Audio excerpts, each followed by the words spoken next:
Welcome to The Fight with Teddy Atlas, presented by Dynamic Striking. I'm Ken Rideout, joined as always by the voice of all combat sports, the great Teddy Atlas. Teddy, how you doing? I'm doing good, Ken. Doing good. The NCAA tournament has been tremendous. It lives up to its name, March Madness, with those upsets. How's your bracket? It ended yesterday.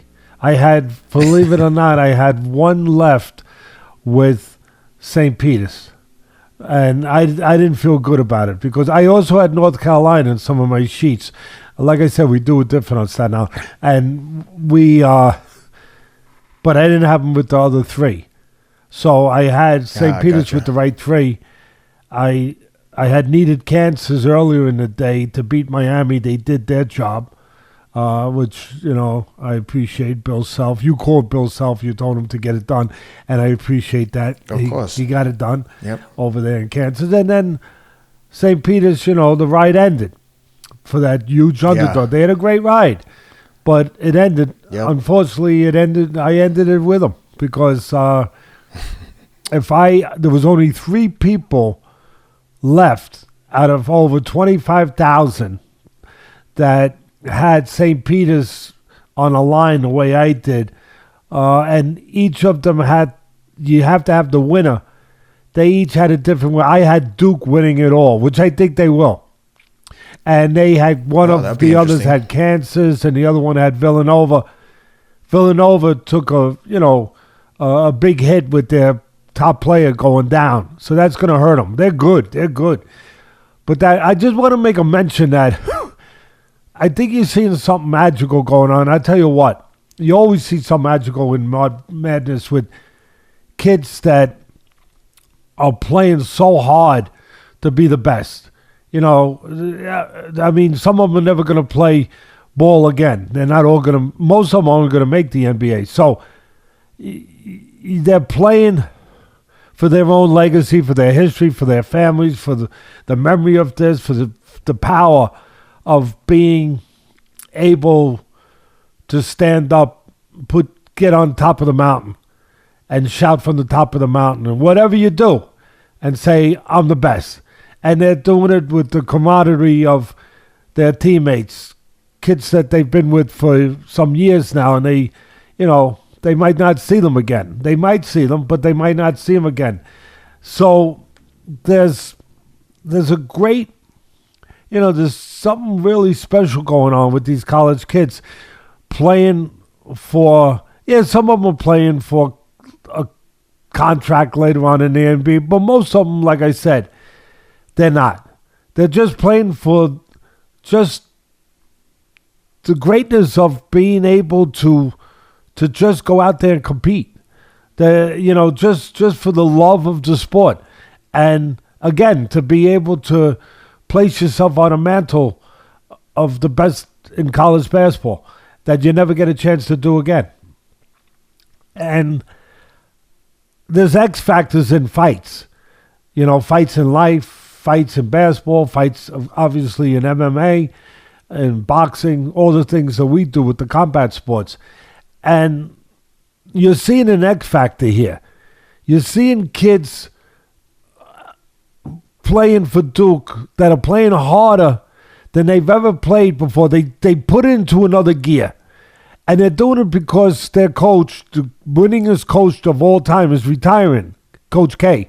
He's retiring after that. And they're part of that. And I always say, and this is why I love it, Ken, I always say that you're more powerful when you're doing something beyond yourself, beyond the realm of only for you. When you're doing something for somebody else. Well, that's part of it. That in a selfless way. You can be stronger that way. You can be more powerful that way. We all can as people. When you can't be on the spear of only how it touches you.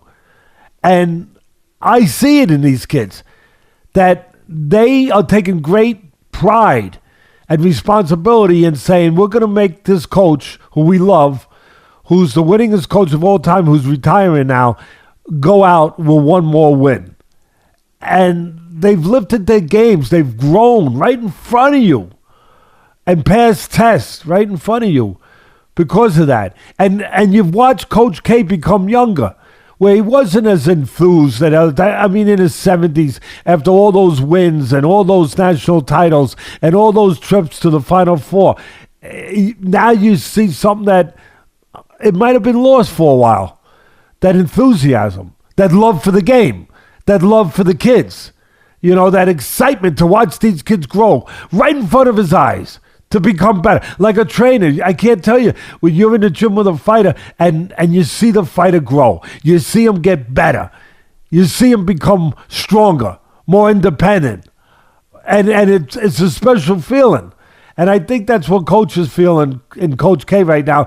And I think that's why these kids have taken it to another level, because they're doing it for that reason, beyond themselves. And I think it's special to be able to see that. And I'm watching it, and I believe that's why Duke will wind up winning. But there's a lot of great teams left. But I think it's nice to have a window to sit and watch things like that beyond the game that are taking place. So that I just want to mention that, because I think that's consistent with kind of what we do here every week. We talk about having your own fight, and we talk about how do you win that fight, and we talk about the X factors in that fight, and sometimes there are X factors. And the X factor here is a young kid, a young group of what it looks like great kids playing basketball are doing something, yes, for themselves, but also, yes, beyond themselves. And it's making them special right now. Yeah, great points. I love the difference in, in NBA seasons, for instance. It's easy to see the guys almost at times being lackadaisical. But when you get down to March Madness, like you said, for a lot of these kids, it could be their last time on a big stage like this, and you could see the emotions are so high. It's awesome to watch. There's a lot. I'm enjoying it. A lot of great fight action this weekend, but one in particular steals the thunder from everyone, and that's the Will Smith walking up on stage and cracking Chris Rock with an open hand slap. I want to get a full breakdown on that shot, the lack of reaction from Chris Rock, and what you thought of the shot and the reaction. Well, I want to make it very clear. I wasn't watching. I had to watch the replay. I wasn't spending my Sunday night watching the Academy Awards and all these elitists and all these people that live in a bubble and live in a make-believe world or a different world than most of us earthlings have to live in. So that has to be full transparency, always on this show. That has to be brought out first. As far as the punch, it was fat. It was wide. It was wide. He's lucky he didn't have a good counterpuncher in front of him. he's lucky that Mayweather wasn't up for an academy, because Mayweather would have counted the crap out. And so that's number one. And I understand it was open hand and all that stuff. Either Chris Rock has the greatest chin since Ali and Kid Gavilan. Kid Gavilan, by the way, Google him. 155, whatever. I don't know if he was ever dropped. I don't think he was even dropped. I mean, what a chin. He's got either Chris Rock is known, and we didn't know this going into this, that the name Rock came because of his chin. He's got a granite chin. Either that, or Mr. Smith, he needs to go back to the training he was doing for the Ali film, and he's got to work on the power a little more. He's got to work on the power a little bit more. Maybe a lot more. Maybe a lot. That shows you really the magic of Hollywood, that you could take a guy that, hits like a feather duster and make him into Muhammad Ali and knock out George Foreman. I mean, that's amazing. That credit to those directors, credit to those cinematographers, all of them. Really, I got more respect for them and understanding for what they do now than I did before. So if that's worth anything, I gained something. I gained a little something. And I think that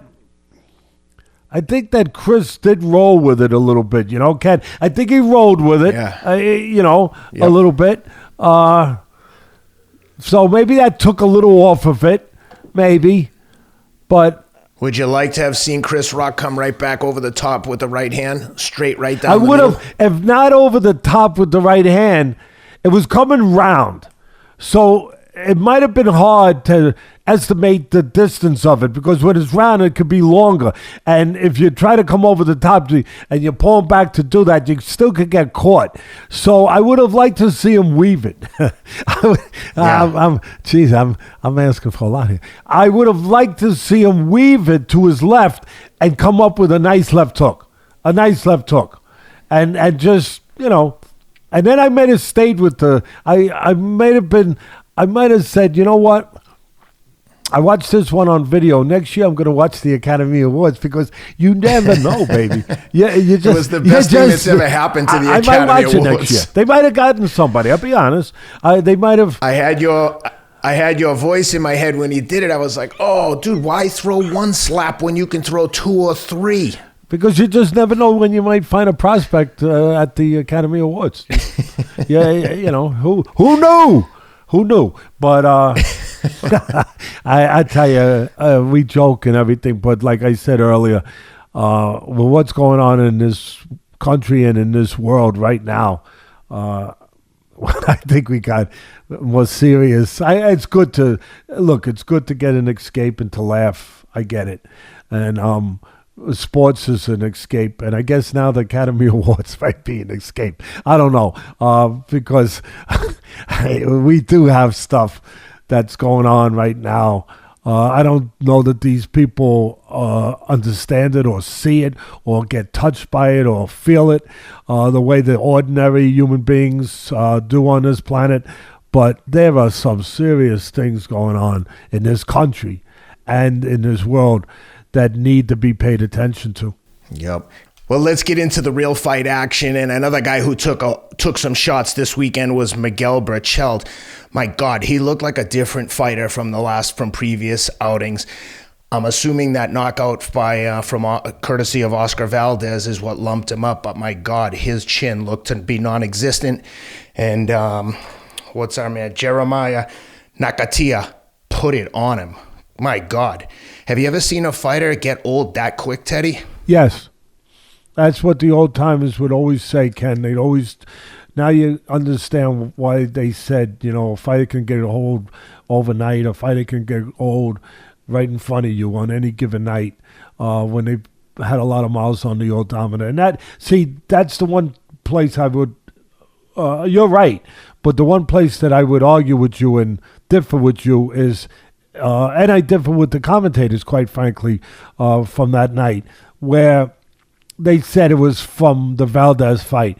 Valdez fight was part of it. And the beating that he took that night in his last fight, but he doesn't deserve all the blame and all the responsibility for that, so to speak, because he's been around Berchelt for a long time. He's got a lot of miles on the odometer, as I like to say. And, the straw that broke the camel's back, was it the Oscar fight? Yeah, it may have been.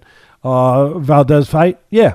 But it was an accumulation of all those years of being in a very tough industry where you take punishment. And sooner or later, you pay a price for it. And sooner or later, it shows. And, and he's never been a great defensive fighter, Berchelt. He's been a very good offensive fighter. So it showed. It showed up. And it took the commentators to, a couple of them were great fighters. So I was a little surprised it took them that long to really call it to note. Because I saw I got to tell you, and I've said this when I used to broadcast, so I'm not shy and think, oh, Teddy, you're making it up. No, I don't. I try not to lie. And I take pride in that because this stuff is going to last. And I want my legacy to be attached to a guy that did tell the truth from not only myself, for my kids. So I've said it before when I was calling the fights where I saw immediately, if I did see it, where a guy legs were gone. He was shot. And that's the first physical place you see it, is in the legs, where, it shows. It shows in the legs. And I saw immediately, like I've seen with shot fighters in the past, I saw immediately what I thought was a shot fighter, where the legs looked like he was on stilts. They looked like they were made out of wood. And they were stiff. He wasn't comfortable. He wasn't balanced on them. And it looked like he borrowed someone else's legs. Not yours, because you're a marathon runner. Yours would have been good. But that's what it looked like immediately to me. It took him about 3 rounds to kind of get to that. And another place I disagree with them. I've said throughout my career broadcasting on the air with boxing, which has been an awful long time, I've said many times that coming off a knockout loss is tough. You got to get the bats out of the belfry. You got to get the ghosts out of the attic, the ghost of doubt, the ghosts that were there the last time you were in the ring. You got to get rid of them because they can bother you. There's no doubt. You got to do an exorcism, and you should try to do it before the fight with a tune-up fight. And when you don't do it with a tune-up fight to get rid of them, you're taking a chance they're still there. So I've said that many times, and you could hear the announcers were echoing what I had said in the past with that kind of stuff. But I disagree in this case. I wouldn't have said it. I'll tell you why. It wasn't in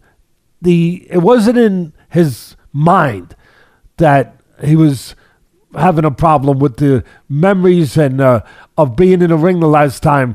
It wasn't in his mind. The problem was it was in his body.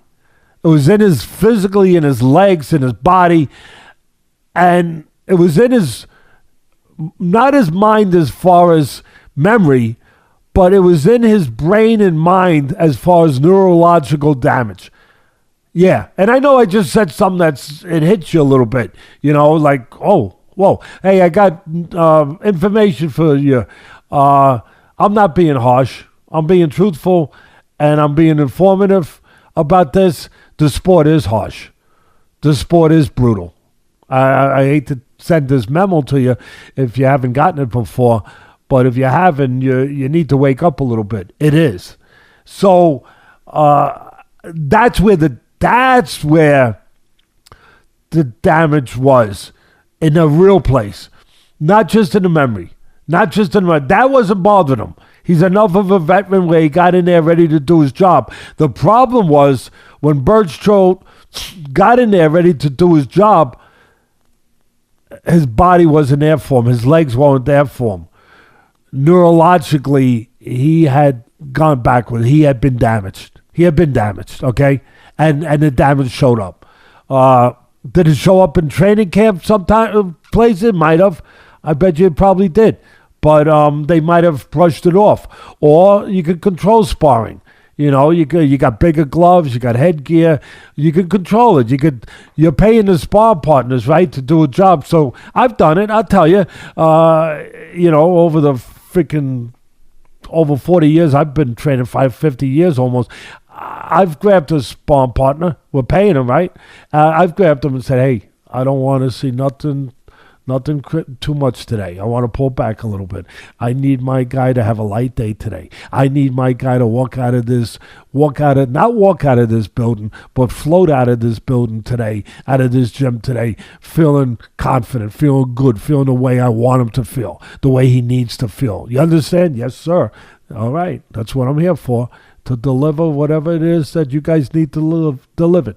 I mean, that's the way it works. That's the way it's supposed to work. And, I can attest to that. If you've never been in a training camp, I couldn't possibly describe the reality of what it's like versus what anyone thinks it's like. It's nothing like what you would imagine. It's very deadly serious, and nothing's left to chance, to say the least, including what the sparring partners do, to that extent, probably even what they think. It was serious business. So if you say that they had instructions, I don't doubt that they had instructions on every type of punch to throw, how much to put on it, and how much to take off of it. So, but Miguel Berchelt, Teddy, has 41 fights. He's 30 years old. He's Mexican, knowing the culture and the way the Mexican fighters are. He probably started fighting in his early teens. That's a lot of punishment. And a lot of tough wars in the gym, I'm sure. Besides, you just said 40 fights. That's a big number. Yeah, it's a big 41 fights, and his 2 previous losses were both by knockout. So this is the 3rd knockout. He's lost 3 fights, all 3 by knockout. And I mean, compared to what he looked like even like 3-4 years ago, I remember because Cancio had one of the belts there, and I remember thinking, because I love Andrew, I remember thinking, man, this Berchelt is super tough. Oh, hope he doesn't have to fight this kid. He's a killer.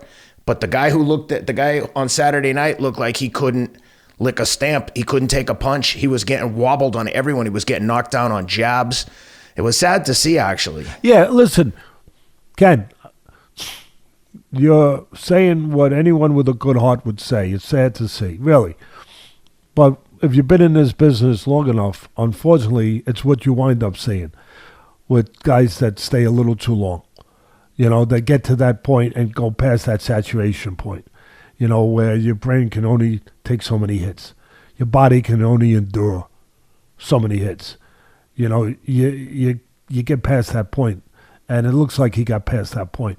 And if you've been in the business like I have long enough, it's something you see more than you want to see it. It's a reality. And I would say also that while his legs was stiff, and they were also rubber at the same time. They were stiff. He was uncomfortable on them. You could see it. He couldn't really get a footing. And then, of course, they become rubbery. His heart was anything but rubber. His heart was that of a lion. That of a lion. His pride in his heart was that of a lion's. And that didn't get dissipated. That didn't get eroded. That didn't get in any way, you know, nothing taken from that. That was there. And that should be applauded. That should be applauded. He even turned one round around where he almost won the round.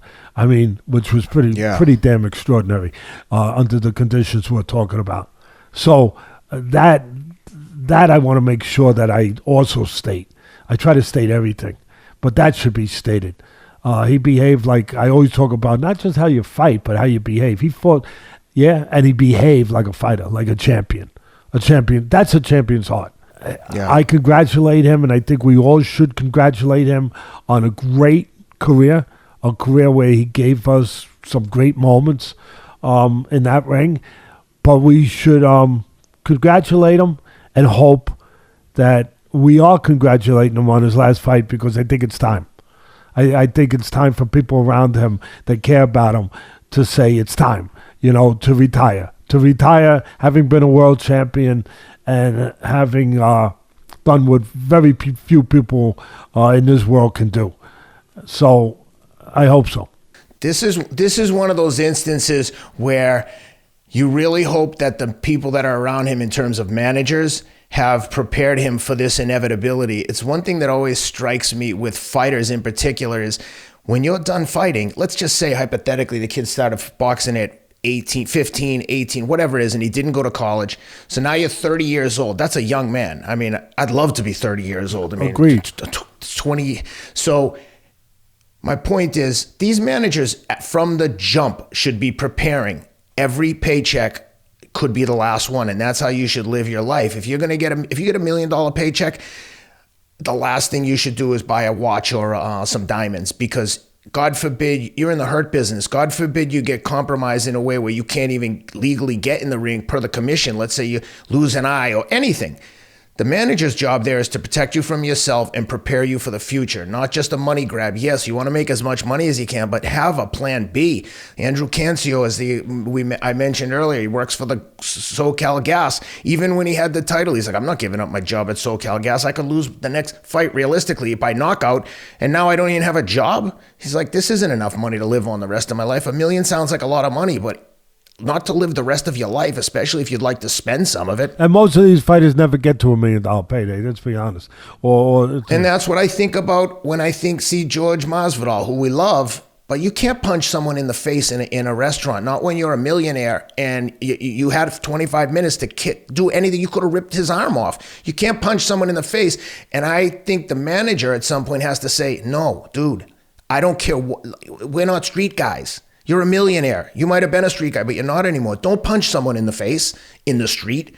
It's one thing if you get into a heated exchange, okay, emotions were high, but if you're going to go there looking for him, you're going to just get a lot of unnecessary trouble for yourself. Why are you doing this? I don't know. I get so frustrated because I love George and I hate to see him put himself in this position, but he's got trouble now. Like, you break someone's tooth? I mean, anyway, I could go on forever, but this is where the manager should step in and manage the situation and put this fire out and make sure that they were just dealing in business and professionalism. I don't care. Words aren't going to hurt you. Same thing for Will Smith. So what? Someone made a joke about you're going to slap him in the face on TV? Like, it's so stupid. But the other thing I wanted to say about Berchelt is congratulations to Jeremiah Nakathila. Only his second fight out of Namibia. I think he might have had one other fight in South Africa or something, but he lost a unanimous decision to Shakur Stevenson, but he looked good. He was letting punches go from everywhere, and he took some shots too. So congratulations. He was placing his punches well. I like the way he was placing body shots. You notice that, Ken? Yeah. Like he go to the head. He was looking for the right hand, obviously, and the jab, which was obvious, and it was the right thing to do. Control him. He had long arms too, so he's using his long arms. He's fighting at the right distance, the right geography, as I like to say. I like that. That he understood that. Obviously, his people understood that, setting him up in camp, control range, control distance, take advantage of your long attributes of long arms, and keep him at the end of your jab. Pick spots for the right hand, but also every 5 or 6 punches, bang, back with a left hook to the body to keep the guy stable, to keep the guy in front of you, to hurt him there too. So it was a good game plan. It was a consistent, nice, steady, professional, executed fight plan by him. And I give him credit, as you just said. I give him credit. One last thing I add to what we were saying and what you just emphasized about these kids and their managers, their people, have to get them ready for what's coming after they're finished fighting, when they can't fight anymore. And that there's a lot of kids that don't get as far as Berchelt, and hopefully he's got money saved up, but they don't get to those paydays. They don't get to that place, but they fight 10 years, 15 years, sometimes even more. And that's why I've fought and argued when I had my platform, and I still do, for both the National Commission and rules with that National Commission where you have control, if you ever had a National Commission, which boxing doesn't, obviously, like the other sports, where you could put in place a pension for these fighters. I've always, God almighty, I mean, to the point where I got myself, I got more trouble than I got good out of it or results out of it, but always thought that there should be a pension put in place. But you need the infrastructure in the sport to do that. You can't do it in a sport that don't have an infrastructure or doesn't have a national commission to form that infrastructure. Then you can't do it. And then people say, oh, how are you going to do it? It's going to be... Listen, stop. If you had that infrastructure, if you had the care to have it and the control to have it, you could do it. You figure out the formula, the criterion, how many fights you have to have professionally, to be eligible for the pension, and where does it start? And people say, well, these kids are only making $1,000 when they start. Not the kids that are with a big promoter who are making much more money, but they're making $1,000. Yeah, but those guys that make $1,000 play an important role. They're the guys that are fighting these up and coming kids when they're like, We don't have the championship fights. The guys don't get there. They don't develop. They don't go up that ladder. Exactly. So, those guys, to answer the argument to the people that say, oh, how are you going to take money out of a kid who's making $1,000, $1,500, whatever they're making? Listen, you take the appropriate amount out where they don't feel it so much, but here's my real answer. You take it out of the freaking promoter's purse. You take it out of their bag. The promoters are making the money. I know that there's certain promoters out there not making money that are small promoters, local promoters. They're hoping to break even. I get that. They're our bloodline too, to develop these kids before they get to the top ranks and they get to the Eddie Hearns and they get to the PBCs with Al Heyman and they get all those big places where there's more readily available money. I understand that. So you don't take from those promoters. You take from the big fights. When there's a big fight, and there's a bunch of them every year. There's a certain, you want to say a handful of really mega fights. All right, I think you could go at fights that there's enough profitable fights and there's a few mega fights during the course of the year where you take 2% out of that pot.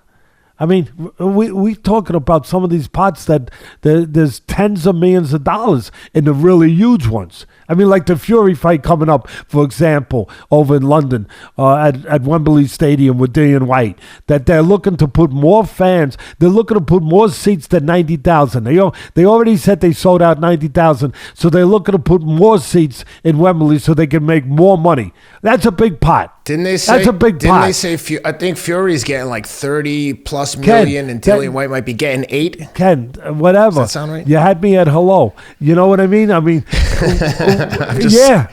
I think the numbers are like approaching 100 million, 50 to 100 mil for the whole thing. Go and that fight and any other large fights, the Canelo fights, whatever they are, take a 2% tax, pension tax, out of it and put it into a pension pool for these fighters that will need it so they can retire. They don't have to go on too long, maybe. They have that choice. Right now, they don't have a choice. As you said, they haven't prepared, to a certain extent. Maybe that's their fault. Maybe that's their whatever. It is what it is. So to avoid having to go on too long when they shouldn't go on anymore, let them be in a position to collect a pension for all the work that they've done, all the blood they've poured, and all the sweat that they've sweated, and all the entertainment they've provided for us. So that would be an interesting solution for the UFC in particular, given that all the fighters are under one umbrella. I think, I'm not an accountant, but I think that there may be a conflict, whereas they're subcontractors. Whereas if they were employees, they'd be able to set up a 401k or pension plan. But the UFC should set a precedence and set up some kind of retirement fund where, like you said, maybe you get X amount per fight. And after you get to, let's say, 15 fights in the UFC, you've got a full pension from the UFC for the rest of your life, whatever it is. But I think about it doesn't have to be that much, but $5,000 a month would pay a lot of bills if you not living in a major city. But there's some interesting solutions out there. Yeah, I mean, and with boxing, with the sport I come from and spent my whole life in that sport, obviously it's, like I said, I've been banging at that door to try to get that done for a long time, and nobody answers that door. And without a national commission, that can put all the rules under one roof, that can unify all those rules,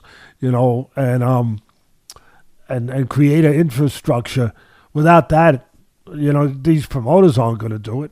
I mean, I would say this to the fighters that are listening. If your manager's never talked to you about what you're going to do when your career is over, you have a terrible manager.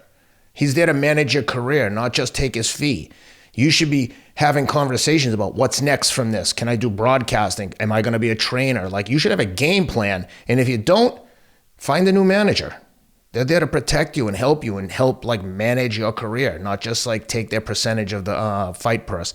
Anyway, let's get into the all action, never disappointing UFC. We'll start with the main event. Curtis Blaydes, second round knockout of Chris Daukaus, probably the last type of result anyone expected from Curtis Blaydes. By that I mean knocking someone out. He's such an incredible wrestler. I would have thought that he would be looking to get Daukaus down to the ground, but it looked like Curtis had a mission, and that was to prove to people that he could handle his business on the feet and get nice with his hands, and he did. My God, he caught Chris Daukaus with a shot, dropped him, and then jumped on him like they always do and put him away. How'd you like that fight? I loved it.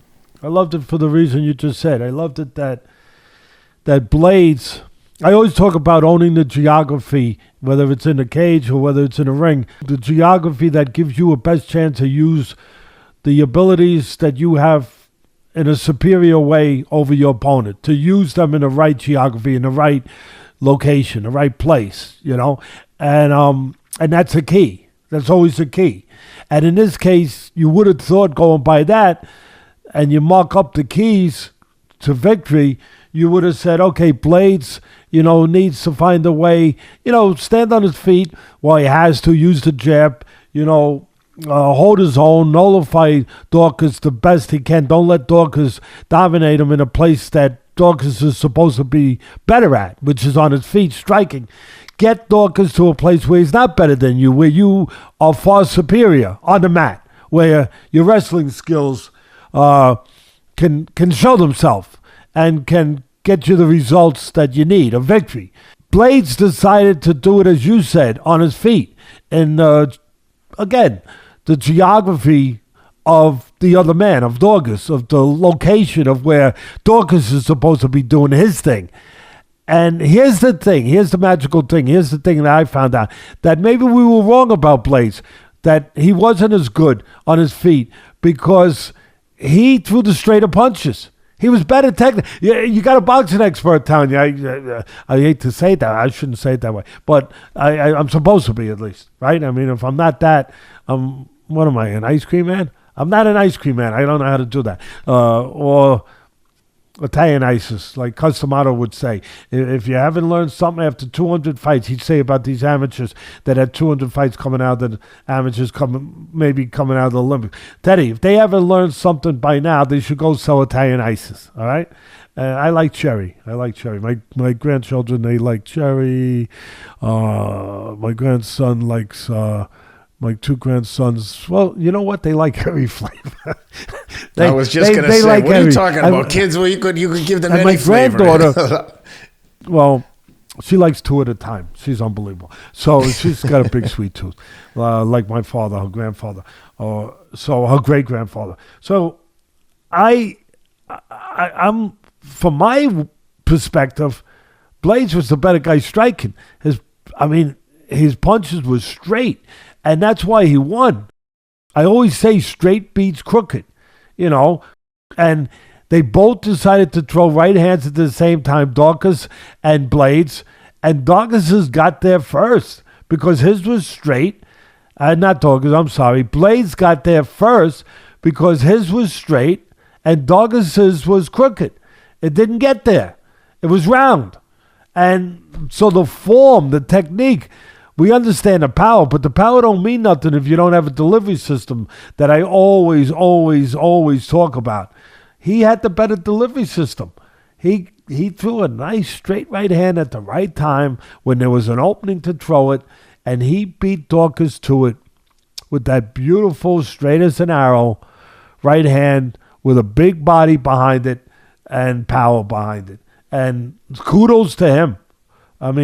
Kudos to him. And you know what? Blaydes is a killer. Oh boy, Ken. And but he's now 6-2, but his two losses are to Derek Lewis and Francis.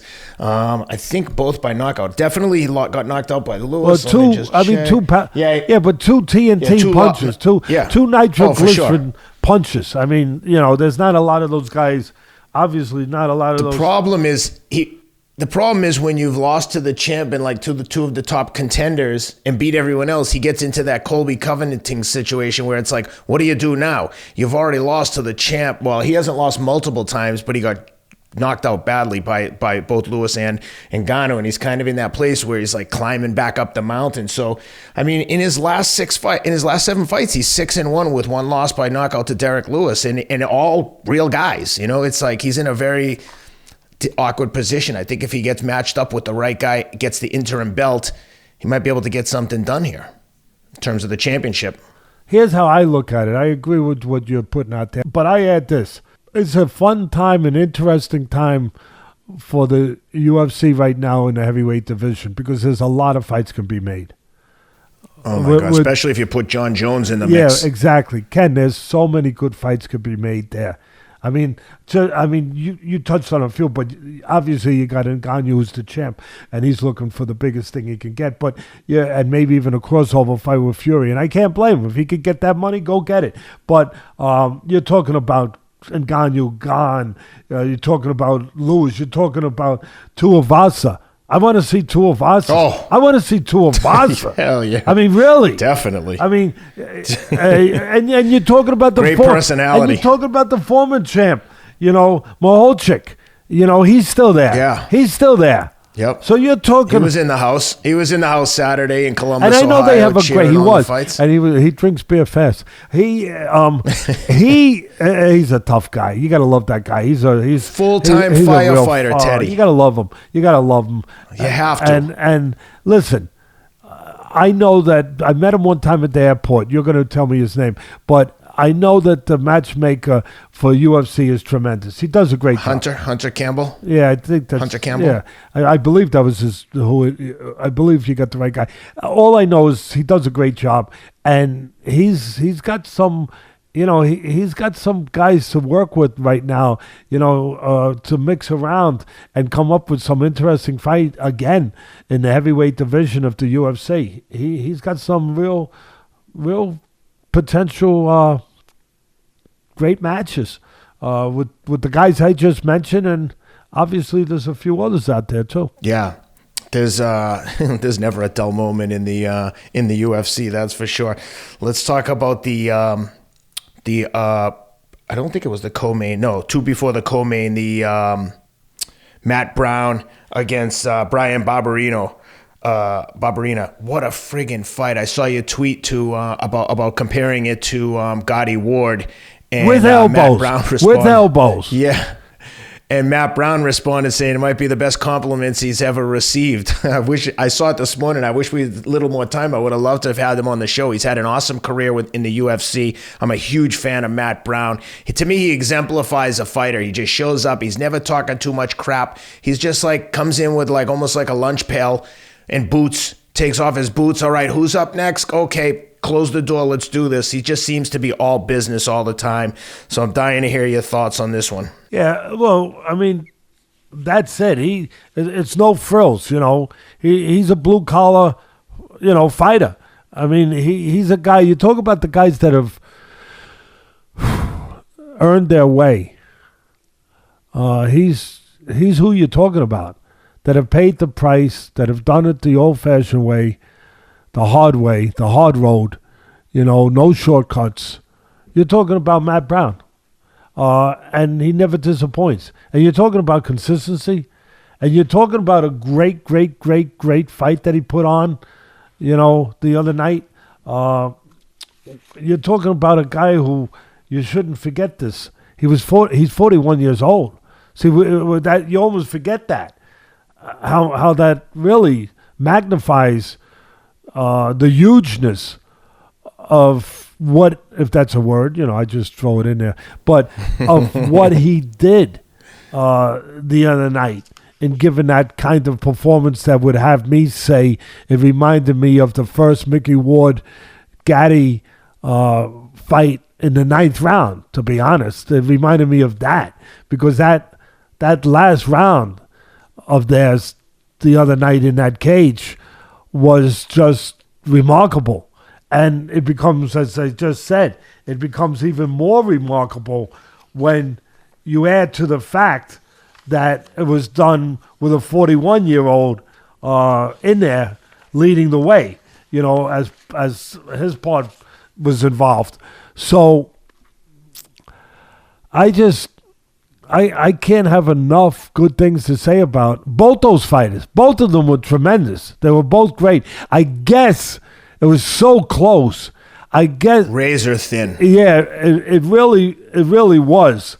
And I guess that his opponent, Bryan Barberena. Yeah, Barberena. It's funny when I say Barberena, I hesitate. I want to make sure I got it right because it made me. I know what you're going to say. It made me go back to a TV show many years ago. Rob's probably going to have to put this up, but many years ago, I think it was something Carter, something Carter's class or Carter's something. Welcome back, Carter, where it had a Vinny Barberena. Yeah, Vinny Barberena was in there. He was in the classroom. Yeah, John Travolta, young John Travolta, before he danced his way to stardom. And so I didn't want to make a mistake and say Vinny Barberena, but Barberena was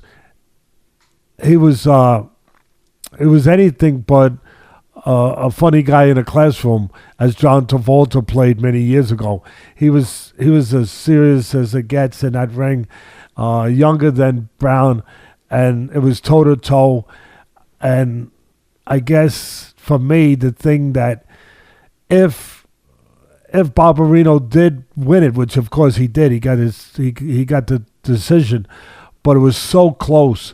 I guess he must have pulled it out in that third round a little bit, where that third round was, again, it was the throw in Manila, it was Scatty Ward, it was anything you want to kind of compare it to or connect it to, that just tells you that there's two men going beyond the pale, going beyond the lights. They're going into those dark places. That Matt Brown said after that he thought that he regretted not going hard in that third round, that he thought he was up 2-0. I don't know how he could have gone harder, but that's a man like that would think that way, because he's a hard man and he's the guy that always thinks he could have done more. But I don't know how much more he could have done, especially at 41. But he went to places that not too many men can ever say, not too many people can ever say at the end of their lives that they've gone that far. They've gone to those mountaintops, if you will. They've gone to those places of darkness where there was no light. And most people would never enter those places, never even attempt to enter those places. And he charges right into those places. And he's been doing it for a whole career. And he's been doing it, bringing light into those places when he does it. Light for all of us. Again, these guys are teachers to me. When they get involved in these kind of fights that they do, and show us what they show us. They're teachers. I know they're warriors, they're samurais, they're gladiators. I'm the first to say that. But they're teachers where they show us there's other places you can go if you're willing to go, if you're daring enough to go, if you're courageous enough to go, if you're prepared enough to go, if you're willing to go. There's places we can take ourselves that we haven't been before. And they're teaching us that. They're saying, yeah, you could do more. Think about it. Couldn't you have done more yesterday in your basketball game, in your track meet, in your football game, when you were tired in the fourth quarter? True. Couldn't you have done more? Couldn't you have done a little? Yeah, something. Yeah, I think I could have. I just watched. That's such a good point, Teddy. I love it. That's such a good takeaway. And I tell people similar stories when it comes to running. Is like, look at what these guys are doing in terms of emptying the tank. You could push a little harder because at the worst case scenario, you're going to have to stop running. With these guys, worst case scenario, you're going to run out of gas and take a break. Only the other guy's going to start kneeing and kicking and punching you in the face. So with that being said, there's no limit to what you can do when you're not in a cage in terms of like emptying the tank and giving your best effort. Even with work. I'm tired. I don't want to do this. Hey, thank God no one's trying to choke you unconscious. Just bear down a little bit and suck it up and get it over with, and use this as an example of what the situations that you could be in. And I had one thing in there, Ken, that when I finished watching it, I tell you what I thought besides what I just said. I thought all those things. But I also thought that, and Dana White, to his credit, he's done this before, and he did it, what was it, a week ago or 2 weeks ago in the UK at the O2 Arena, where Paddy the Baddy and the other guys fought, and in a sold-out arena. How can you not love Paddy the Baddy? I think that was the highest grossing UFC fight ever, as far as at least the gate goes. I believe that's what I read, that it was their biggest fight ever. Considering Dana said he's going back this year, No question about it. I would imagine that, they made a lot of money. So it's extraordinary. So what he did, which I applaud, he gave bonuses out to a bunch of the fighters that night. You know, the guys that obviously... 9 people, $50,000 each. And look, I know there's going to be people out there going, yeah, but Teddy, you see what he's paying him? If he was paying him more, he wouldn't have to give him a... Listen, calm down, all right? He did it, number one. Number two, some of those guys at places just like in boxing where they're not earning that kind of money yet. Not that they won't, not that they can't, but they're not quite at that level yet. So, you know, it's nice to get that bonus. That's all I'm saying. And I would hope that he did that the other night. That's all I'm saying. I'm not trying to spend his money, and I already applauded him for what he does do. But I would hope that the same thing that urged him, you know, to do it in the United Kingdom last week, that because of what because of what these gladiators put out in the cage, that he would feel the same way for what these guys put out in the cage the other night, because I felt like, well, they deserve a bonus too. So I don't know if they did or didn't, you know, either way, but I was thinking that would have been nice. And I was thinking, we're going to get to it now, I know in a little while, but besides the Berchelt fight, the fight before that, we'll talk about it, you know, in an all-encompassing way in a minute, but that was an unbelievable fight. And I wish that the boxing promoters would do the same thing. I would wish that, you know, Arum, who had that show the other night, which it was a great fight, that he would do the same thing. And these guys aren't making money or that kind of money. Come on. So I would wish that, just like the UFC does, that Arum and those guys would come with the same policies when it's called for. When there's a fight like that, give a bonus, you know. But then again, you know, my grandson wishes that the moon was made out of cream cheese. And right, so let me stop. Anytime my kids say, I want this, I want that, I say, yeah, and I want a pony. What do you want me to do? We don't get everything we want. Yeah, exactly. So I wish I was still in. But I wish I was still in the NCAA tournament alive with a shot to win whatever. So I wish. But that wish probably is never going to come true, the one I just talked about with Arum and some of his guys. So, but I'll give it to you to take from there. And again, thank you. Thank you, Matt Brown. Thank you, Barberena, for what you gave us. Thank you, all the fighters that gave us so much and give us so much on the past weekend and weekends before that and weekends to come. But specifically for that fight Saturday night. Again, you guys taught us something that we should always be cognizant of, that we could do more. We could find a way to do a little more. Yep, and congratulations to Matt Brown. He didn't get the win, but awesome fight. Teddy, you know what I thought when I saw him out there at that age? Matt Brown must be taking his athletic greens every day, because part of getting older is you've got to take extra care in your preparation, I was thinking the same thing, but yeah, you've been... I know you were. That's why you look so good. You've been taking your athletic greens. I can tell when you're taking it. Listen, whatever you're going to ask for when we get off the air, the answer is yes. What I want everyone to do is, if you're listening to the show and you care about your health, do me a favor, please order some athletic greens. Go to athleticgreens.com. Use the promo code ATLAS to get 10 free travel packs with your first purchase. The stuff is awesome. I preach it every week. I take it every day. I'm about to go to Austin, Texas for a work meeting all week, and I've got my travel packs ready to go. Like I said, I take it usually right when I finish running. Tastes good. Comes with a shaker. I put probably a cup of water in it, shake it up, drink it down, easy as can be. It's got a whole bunch of whole food source ingredients, vitamins, minerals. I don't have to take anything else when I have it with me. Again, Athletic Greens. Go to athleticgreens.com. Use the promo code ATLAS $10 for 10 free travel packs with your first purchase. If you want to support the show, that's a good way to do it. They've been with us from the beginning, and we appreciate them. So with that, you want to do some rapid fire topics, Teddy? All right, give us some time on the clock, Rob. All right, let me start my timer here. At the same time, I'll tell you when it's up. Hey, I'm a little ahead of you technology-wise, and I'm proud of it. And it's only going to last for about 40 seconds. But I can't believe it. I'm going to tout it. I'm going to celebrate it. I'm going to make the most. I'm going to squeeze it for everything I can get.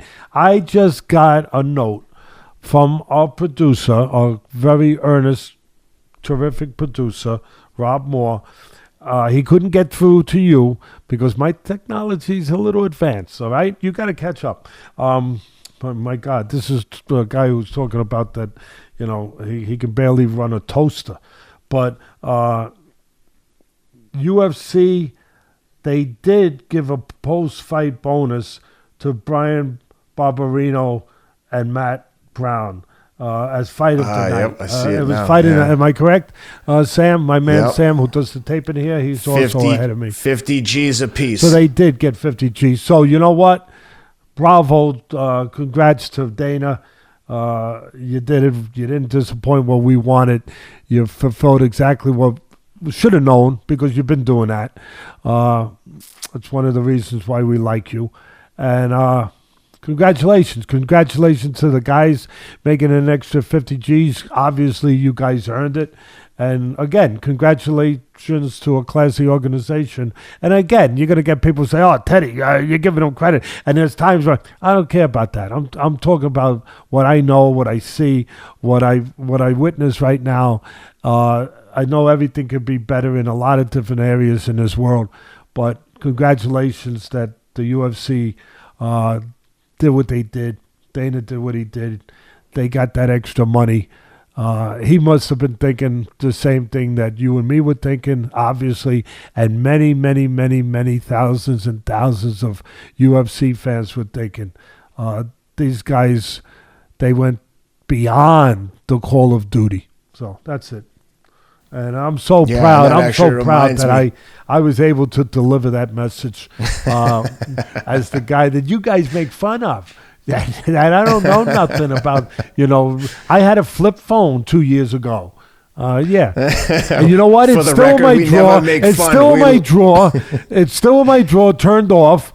And I'm waiting for them to come back. I am. I'm waiting for them to. I'll tell you the same thing I tell my kids. There's never laughing at anyone. We laugh with each other. When you have friends, you need to be able to laugh at each other. And if anyone who doesn't think it's funny that Teddy still has a fax machine is lying. Right now it's turned off, I hope, because I don't want to interrupt the show, which I've interrupted a few times. But And before we get into the quick hitters, I just want to remind everyone to please, if you're listening to the show, sign up for our newsletter. It comes out once a week. It's just a compilation of all the things, all the ongoings in the sport of boxing.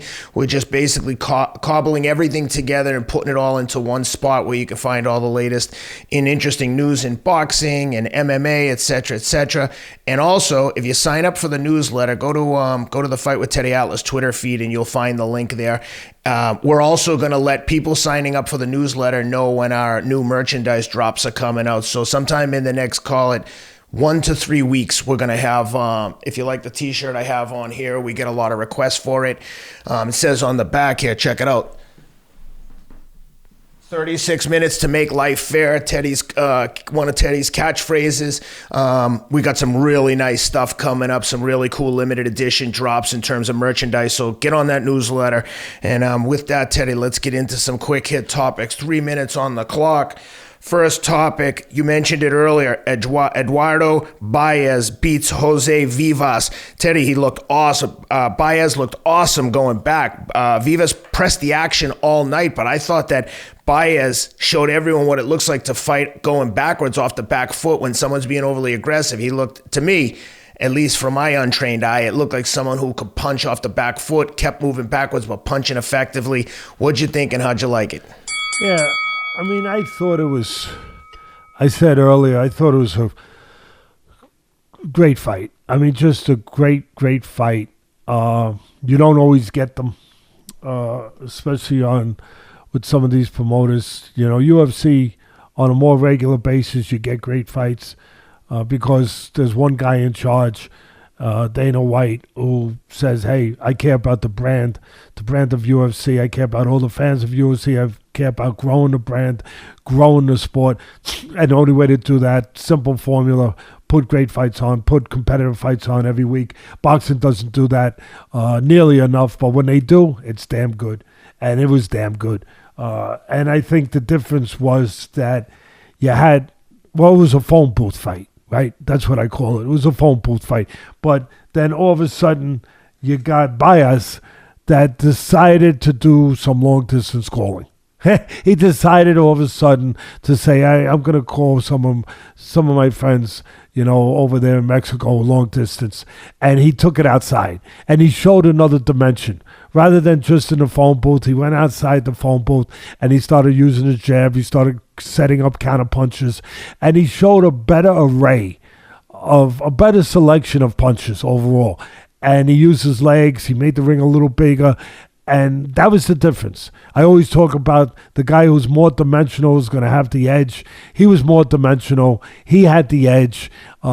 He created that edge by taking it outside. They both were tremendous. They showed grit. They showed heart. They showed chins. Not that either one is a TNT puncher, but they showed everything you want to see in a ring, everything you want to see out of a fighter. It was, like I said, it was just boxing at its best. You had the immovable force in Vivas, and he was like the immovable force, against the boxer, against the guy that was gonna become the matador or try to become the matador with the bull, and he pulled it off again.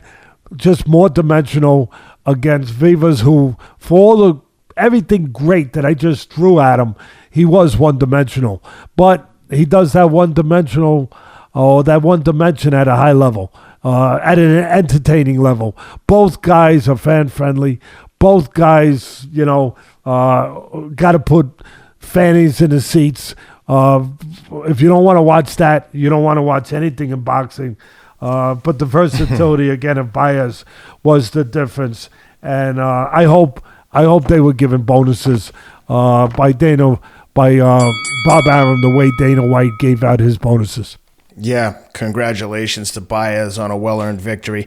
Next topic, Alexa Grasso submits Joanne Calderwood in round 1 of their fight. Good stand-up action while it lasted, but just like Paul Craig last week with the triangle choke, Alexis Grasso, they fell to the ground, a little bit of a scramble, and man, she put that rear naked choke on her so quickly. The great Chael Sonnen would say that the rear naked choke is a way for the guy getting choked almost to like silently submit at times. Whereas, you've mentioned multiple times in boxing where guys have a silent agreement. Okay, let's take a break in the action. You don't punch me, I won't punch you. It's like these silent negotiations that are done without words. And Chael would argue that when someone gets on your back, if you don't want to get choked and you're skilled on the ground, that you won't get choked out. But he would argue that that's the easiest way for someone to submit in the UFC. And he uses the Conor McGregor versus Nate Diaz, the first fight, how Conor kind of gave him his back and like basically let him choke. It's a way to surrender without surrendering. How'd you like it? And were you surprised at how quickly she put that choke on her? We see that in boxing, what Chael's talking about, making a silent agreement, so to speak, finding a way, a more complex way, a more hidden way, doing it with gloves on, to escape being identified for what you're doing, escape fingerprints, if you will. That's what I always say in boxing. And only someone like Chael, and Anthony Smith, those kind of guys there. Well, I mean, Bisbang too, and obviously Rogan and Annan and those guys. I mean, they're good at what they do at announcing. I mean, not only the fight's good, but those announcers compliment it. They really do, because they understand those dimensions of it, the psychological dimensions. Not too many people do, and Chael does. But as far as Grasso Wood, a little bit like I talked about earlier in the show, where usually it's about the geography, that you want to fight at the place, the location, that you have the edge, that that gives your abilities, whatever they are, the best chance to be superior. And in this case, Grasso was supposed to be standing and striking, not going into the woods, if you will, with wood, where her strength is on the mat, on the floor. But Grasso did. Grasso went into the woods. Grasso went into her domain, into her turf, and she proved something. Not only can she strike, but she can grapple. She can go in there and she can beat you on the floor. So I think there was a statement made on this particular night for Grasso, where Grasso showed that she is the full package now.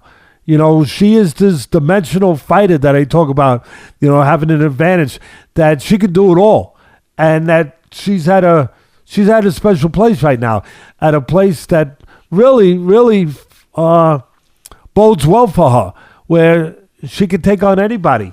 So I think that's what we got out of it. Very impressive win. We already know about Grasso's strong striking game, but now we found out something more about this special woman, that she can go down on the mat, she can grapple with you, and she can win, and she can submit. So tremendous exhibition of those skills and her completeness now, her development now to that level that she's gotten to as a UFC fighter. Congratulations. And I left a few seconds on the clock for you, Ken. Yeah, and she did basically the opposite of what Curtis Blaydes did, went against conventional wisdom and won the fight in a manner that probably most pundits wouldn't have predicted. Before we get to the next topic, you mentioned Michael Bisping. I just want to give him a quick shout out. He just came out with a documentary a few days ago. I watched it. I heard it's great. I've been hearing rave stuff. Yeah, you can. It's available for rent on like iMovies or whatever the streaming service is for Apple. But holy cow, is that a great documentary? Michael Bisping is just, what a tough guy, man. I read his book. I've seen the documentary now, but I can't say enough good things about the guy. I love the way he conducts himself outside of the ring. He seems like a good family guy. We'd love to have him on the show at some point. But congratulations to Michael Bisping. If you haven't seen his documentary, definitely worth the price of admission. It was excellent. Next topic, Teddy. The strong men.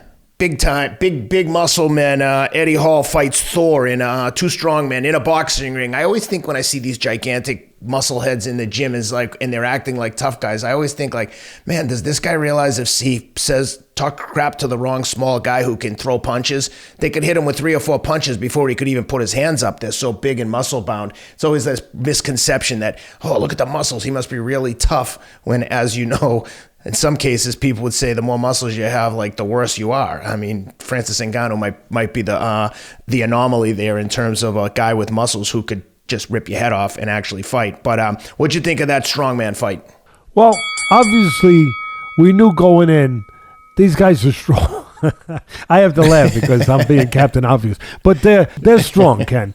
And, I mean, we've seen them throw truck tires around and pick up boulders, and chuck them around, so that's obvious. I think that it might have also become, from the video that I watched of them, it might have become maybe also apparent that they are eating at the same burger place as Canelo does in Mexico. Okay, to say the least. Okay, I'll leave it at that. I think you guys can figure it out. So, in all seriousness, it comes down to the same thing. Even in these tough men, where obviously their skills are less developed, we get it. They're much rawer. We get it.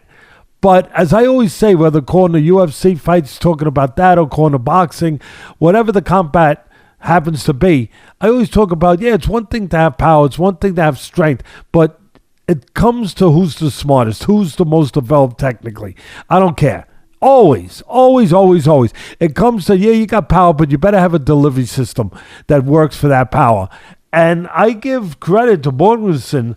Am I pronouncing it right? Yeah. I think that Bjornsson showed the edge there. Because, he's taller. I get it. He's a southpaw. Matter of fact, Hall was, he switched from southpaw to orthodox.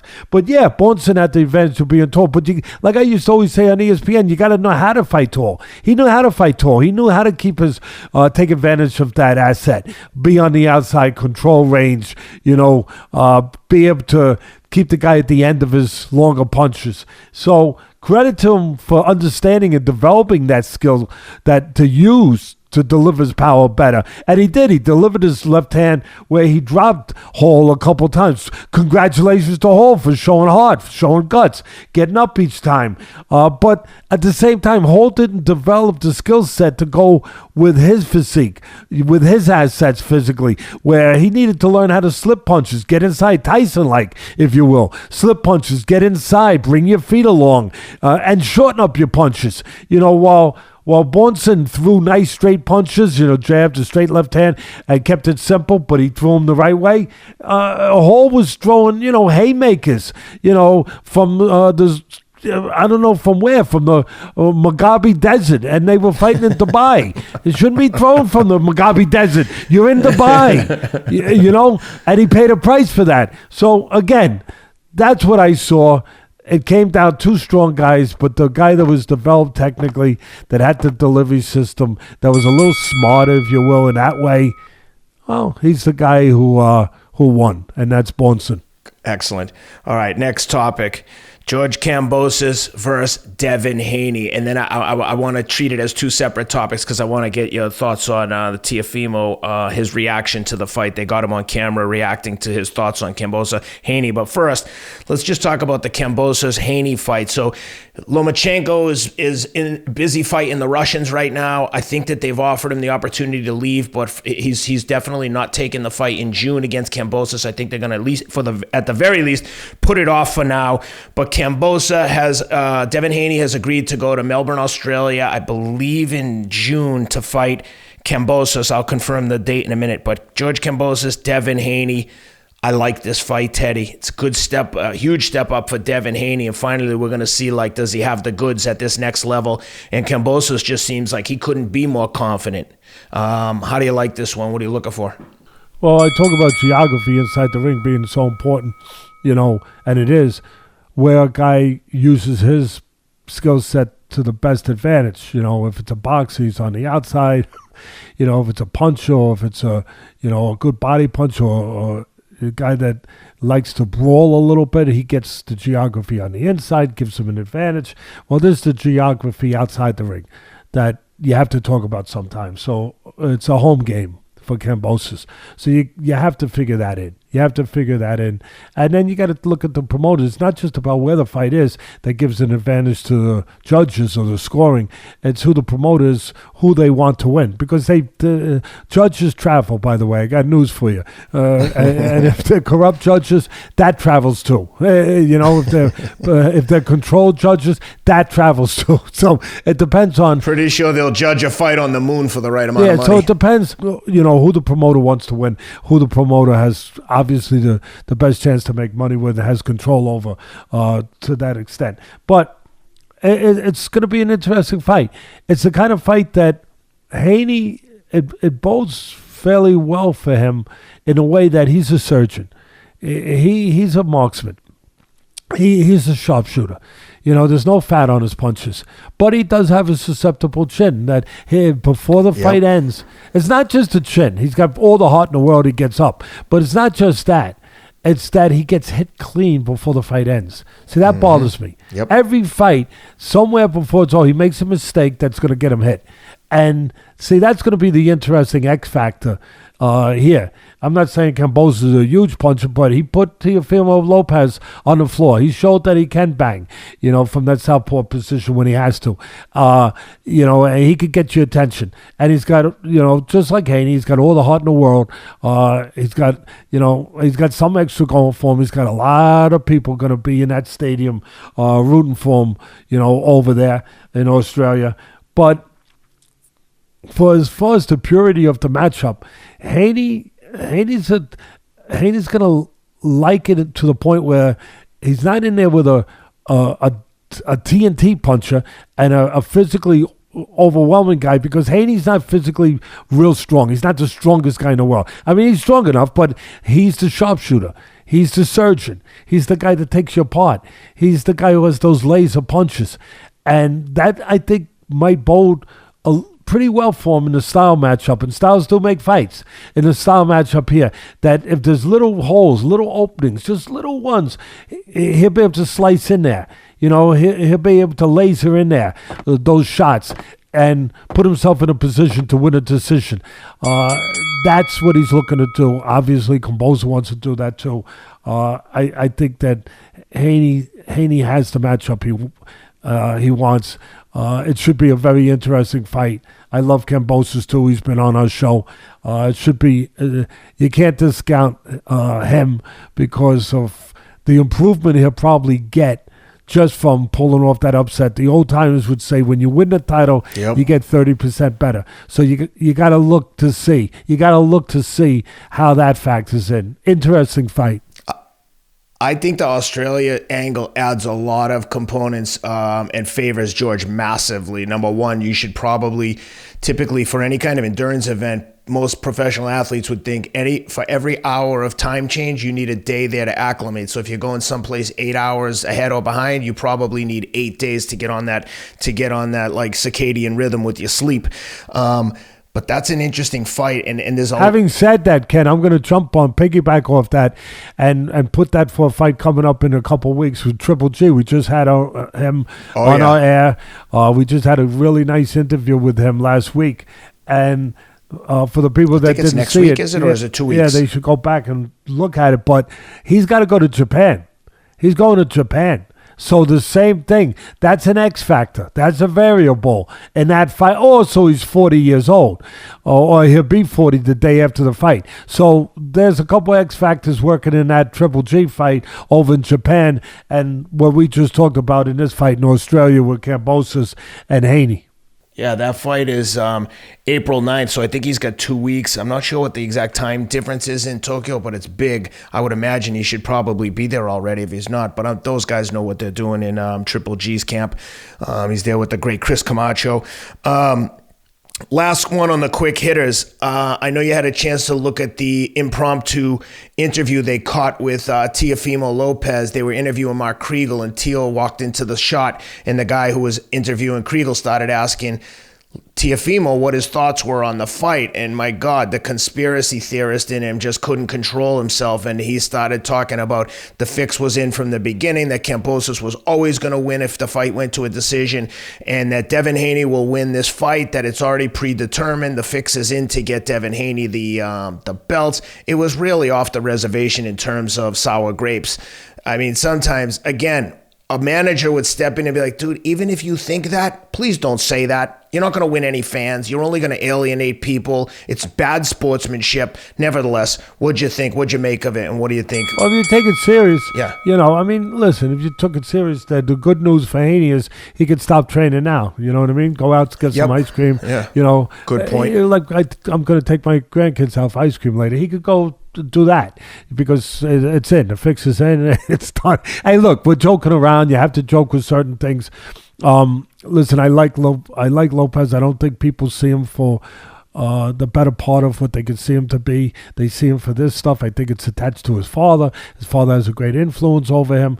His father's done a great job getting him to the title. Can't take that away from him.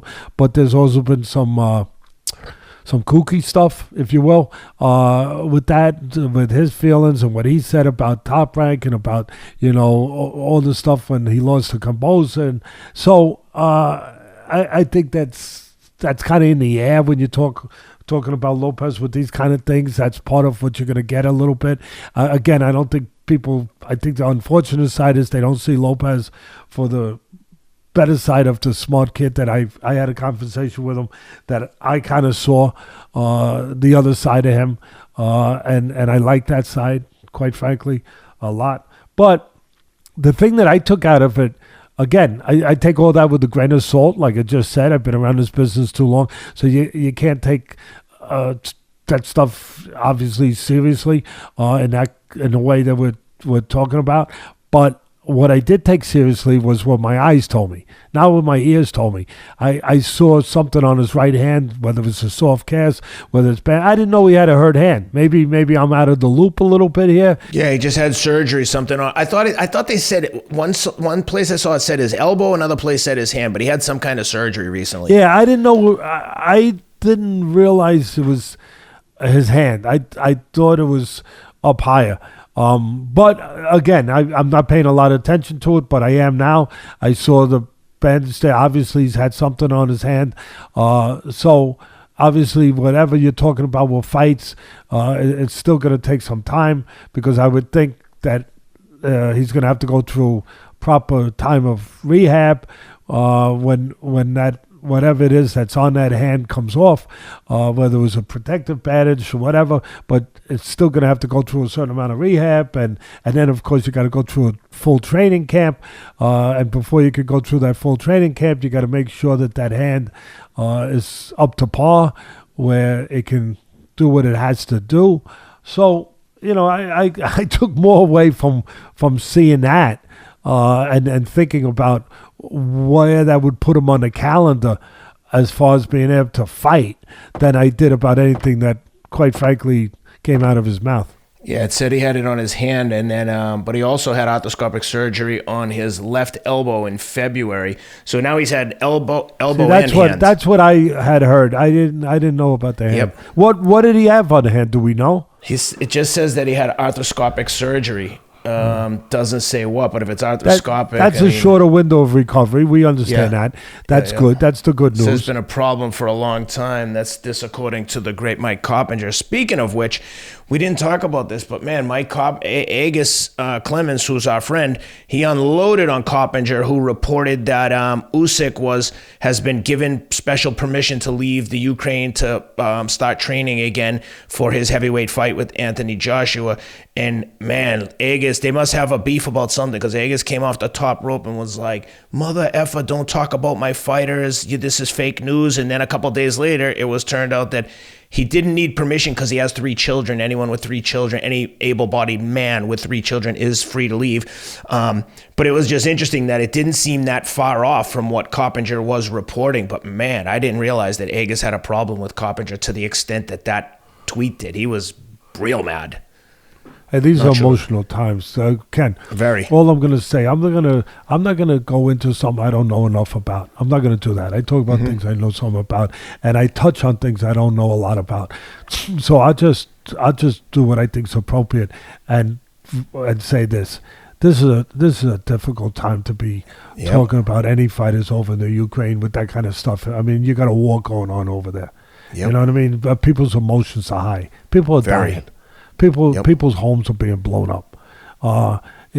People, they have a right to be a little extra sensitive and a little extra emotional, whether it's Egis or anybody else, when it comes to doing what they think. At least Coppinger was just trying to do his job. Trying to do his job, and maybe he was off a little bit, and you don't want to be off when you're doing your job at any time, but especially at these times, where, as I just said, there's a war going on. It's different times, and so I could see and understand being more protective of your fighter at times like this, with what's going on in that war-torn country right now. I could see, and I could also see the other side, that Coppinger was just trying to do his job, and maybe he didn't get the full information that, you didn't have to get special permission to go in and leave the country to prepare for a fight, because if you have 3 children, you're granted that permission automatically as a Ukrainian citizen. But again, difficult times. I'll finish it this way. Our prayers, our thoughts to all the people over there in that part of the world that are suffering unimaginable kind of pain and damages that they're going through right now. Our prayers to all of them. For sure, and you made a good point about people's actual homes. I think it's easy to lose sight of that when you're a million miles away in the United States and think, oh, there's a conflict going on in Ukraine. But these are like people in their houses, living their day-to-day lives. All of a sudden, they're getting hit with bombs from Russia, from Russian missiles, and they've got to flee the country. It's, you know, to your point, I think that it is, it's emotions are high, and I don't think people understand just how perilous the situation is over there. And the thing that's frustrating, just on a bigger scale, is the people that are always making the decisions to do these things. You hear them over here, give them planes, help this, help that. They're never the people, the politicians that are making the decisions are never the ones that are in the trenches shooting guns and like risking their lives. They're just sitting in their ivory towers ordering people to invade other countries and kill other people. It's a sad situation. But let's end it on a good note. Dana White was in Nashville recently. I didn't see him. He must have lost my number. But some of the local kids, there's 2 high schools in my town, Ravenwood, which is where my kids will go, and Brentwood. And one of the kids from Brentwood, our rival high school, grabbed Dana and said, hey, send a message to Ravenwood. Tell them like F Ravenwood or something. And there's a young kid in the neighborhood here who wrestles for Ravenwood, and he's a huge MMA fan. He's also trains in MMA, but for real trains. And he watches the show every week. So I just want to give a shout out to Kyle Brush and the Ravenwood Raptors. And Ravenwood is the real wood, and we're going to get you guys at Brentwood, and we don't have to curse to do it. So good luck to Ravenwood in their upcoming wrestling season next year. And Kyle, go get him, dude. Teddy, with that, what do you got before we say goodbye? No, we covered a lot.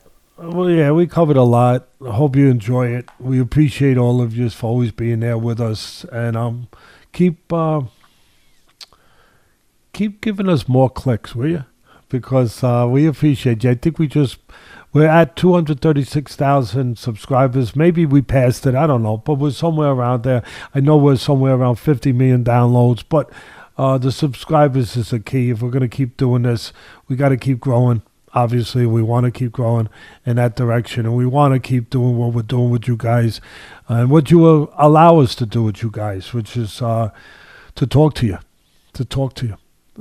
Every week. We appreciate it. I wish everybody well out there. As I said, I would ask everybody, send an extra prayer. You pray for different things. Just put an extra one in there for the people over in the Ukraine, what they're going through. And God bless everybody. Yeah, God bless, guys. Thanks for being with us. We got a relatively quiet week next week on the fight front, but the following week we got our friend Alex Volkanovski back in action against the Korean Zombie. So maybe next week we'll try to get a guest or two in here and keep you guys entertained. Thanks for being with us. Like Teddy said, please subscribe to the show. It helps us a lot. And with that, we'll see you guys next week. Thanks a lot.